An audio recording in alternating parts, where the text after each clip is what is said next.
вот эти бесконечные павильоны и есть мега-центр всей оборонной промышленности со всего мира, где представлены самые современные образцы вооружений. И, конечно же, самая внушительная экспозиция у российской делегации. Вот стенд Рособоронэкспорта. Здесь, как всегда, представлен комплекс противовоздушной обороны С-400, уже всемирно известный. Он охраняет нашу базу в Сирии Хмеймим.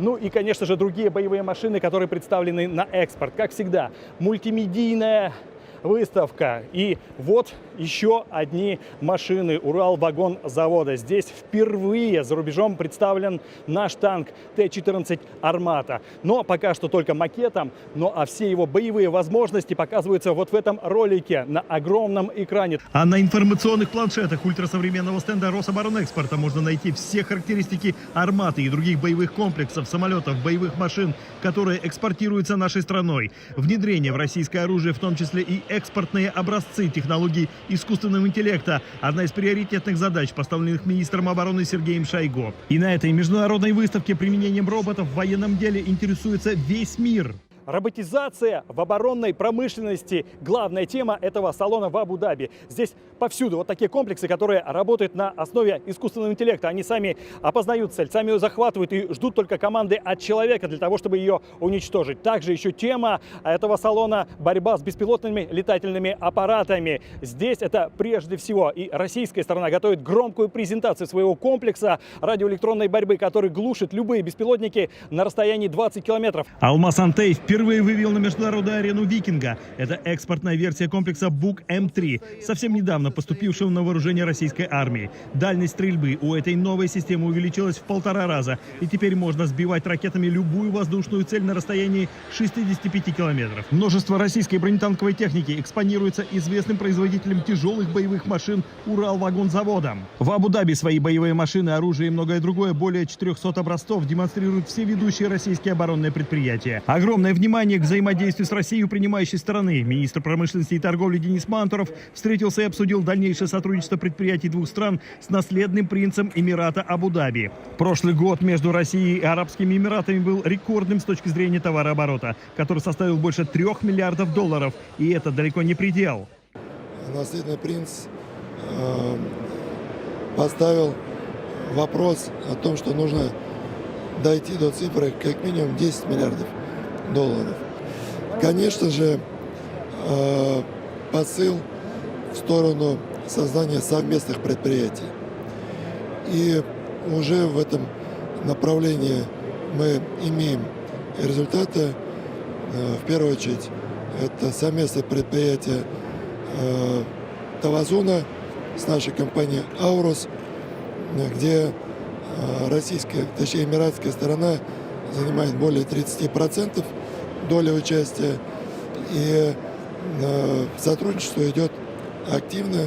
До конца этого года планируется открытие здесь центра «Ауруса». Это и центр по продаже автомобилей, ну и в будущем по кастомизации, особенно когда выйдет уже в серию внедорожник со следующего года. К тому же Арабские Эмираты готовы вместе с российскими конструкторами создавать новый сверхзвуковой гражданский самолет. Переговоры по этому проекту уже ведутся. Мы также сегодня обсуждали тему, связанную со сверхзвуковым гражданским самолетом. Это тоже одно из направлений, где мы с коллегами видим возможность совместного развития.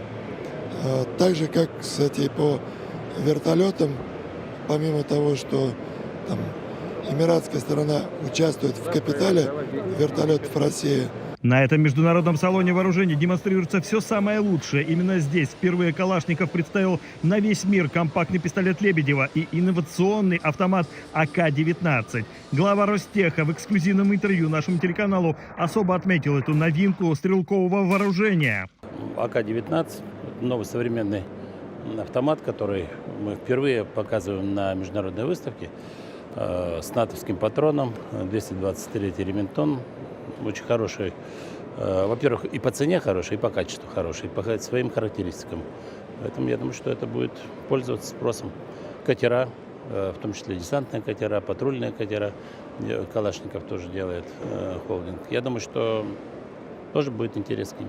Этот автомат заряжается натовским патроном, а здесь, на Ближнем Востоке, такие боеприпасы есть у каждой армии. Теперь АК-19 2 в одном. Надежность Калашникова с удобным патроном для стран Персидского залива. В условиях пустыни, в условиях высоких температур не все образцы оружия надежно работают. Поэтому очень важно было представить вот такой вот образец, который сочетает в себе легендарную надежность автомата Калашникова и при этом боеприпас, который здесь широко распространен, активно используется и даже производится некоторыми странами. Еще одну российскую новинку стрелкового вооружения ждут на этом салоне с нетерпением. Наши оружейники из Коврова представят автомат «Корт». Его создание и даже внешний вид долгое время были окружены тайной. Алексей Кошкин, Вячеслав Амилютин, телеканал «Звезда», Объединенные Арабские Эмираты.